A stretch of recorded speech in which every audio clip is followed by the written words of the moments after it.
मेरे अजीज़ हमवतनों, comedy is a very subjective thing, ठीक है। कुछ चीज़ें होंगी जो मुझे बहुत फ़नी लगती होंगी, लेकिन हो सकता है कि वो आपको लेम या ऑफेंसिव लगती हों। इसी तरह से कुछ चीज़ें होंगी जो आपको बहुत फ़नी लगती होंगी, लेकिन मेरी नज़र में लेम हो सकती हैं। मुझे बुलबुले बहुत ही बुरा लगता है। मुझे लगता है कि वो जो ना मेंटली अनस्टेबल ड्रामा है, इतने बुढ़े हो गए अभी भी जाकर बोल रहे होते हैं हैं अच्छा, तो मुझे वो नहीं समझ में आ रहा होता, लेकिन कुछ लोगों को बहुत फ़नी लगता है। Same is the case with Tarak Mehta ka ulta चश्मा, उसके लिए भी मेरे दिल में उतनी ही नफरत है। खुद बताओ आप मुझे ईमानदारी से सोचकर, क्या दया भाभी आपको कहीं से भी एक नॉर्मल ह्यूमन लगती है? नहीं ना, लेकिन हो सकता है बहुत सारे लोगों को फ़नी लगता हो वो। मेरी अपनी वीडियोज़ में भी यही मसला है, 90% लोगों को पसंद आती हैं, 10% लोग मुझे गालियाँ देते हैं, उनको लेम लगता है। I have to respect their opinion, उनका हक है इख्तलाफ रखना। इन सब इख्तलाफात में मेरे पास एक चीज़ की आज़ादी ज़रूर मौजूद है, टीवी बंद करने का रिमोट मेरे पास है। यूट्यूब चैनल को अनसब्सक्राइब करना या उसका स्वाइप करके हटा देना, ये भी कंट्रोल मेरे पास है। मैंने बड़ी मेहनत से अपना एल्गोरिथम सेट किया है कि मुझे इंस्टाग्राम, फेसबुक, यूट्यूब कहीं पर भी रजब बट, डक्की, सिस्ट्रोलॉजी, इनमें से किसी का कंटेंट नज़र नहीं आएगा।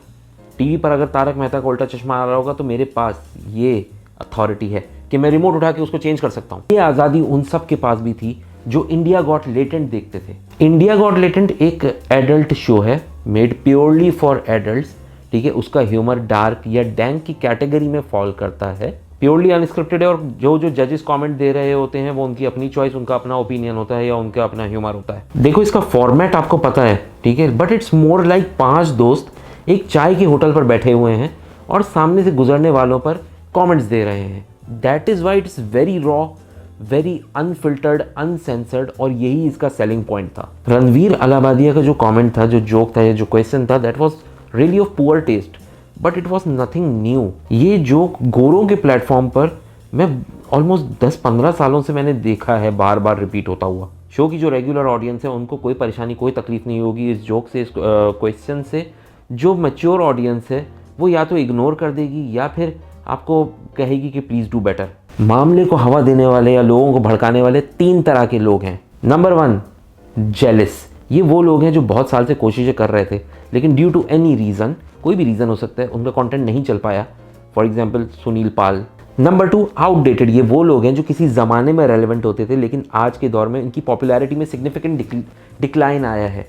जैसे कि आमिर खान किसी टाइम पे बहुत अच्छे एक्टर थे, बहुत मशहूर थे, लेकिन लास्ट मूवीज़ उनकी कुछ नहीं चल पा रही। और इसी तरह एक है मुकेश खन्ना, किसी ज़माने में शक्तिमान का रोल करता था, लेकिन आज वो रेलेवेंट नहीं है, उसके तो बिल्कुल ही कोई मुंह नहीं लगाता, तो वो शक्तिमान के कपड़े पहनकर ही घूमता है इस उम्र में। ये वो लोग हैं जो आज शायद रेलेवेंट बनने के लिए इस पर कमेंट कर रहे होते हैं। Number 3, vengeful. ये वो लोग हैं जो बहुत साल से वेट कर रहे थे बदला लेने का।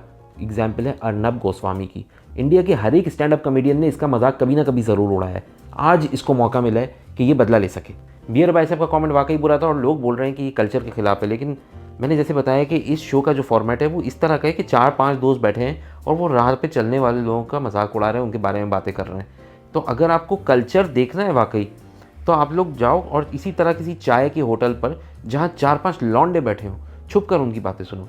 ऐसी ऐसी नंगी गालियाँ सीखोगे, आपकी वोकैबुलरी में इजाफा होगा। बंदे की गलती ये थी कि उसने वो चाय होटल वाले कमेंट्स अपने ऑफिस में बैठ के कर लिए।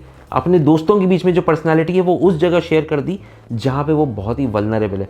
लोगों को आपका दिखावा पसंद है, तो आपको वही रखना चाहिए था, एक झूठा नकाब पहन कर रखना चाहिए था। मेरा ओपिनियन ये है कि जो हो रहा है that is very harsh and unreasonable.